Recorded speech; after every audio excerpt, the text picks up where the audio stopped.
So guys আজি আপোনালোকক এটা কথা কম, বহুত দুখৰ কথা।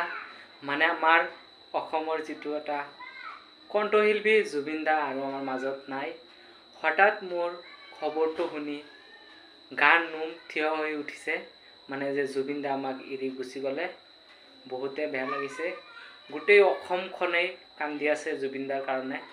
মোৰ আজি এনেকুৱা লাগি আছে যেন আমাৰ ঘৰৰ পৰা কোনোবা মানুহ এটা নাইকিয়া হৈ গৈছে, এনেকুৱা অনুভৱ হৈ আছে। মই বহুতে ভাল পাইছিলোঁ জুবিন দাক। মই বুলি কথা নাই, গোটেই অসমখনে জুবিন দাৰ কাৰণে পাগল। মোৰ ফেভাৰিট ছিংগাৰ বুলি ক'ব গ'লে জুবিন দাই মোৰ ফেভাৰিট ছিংগাৰ হয়।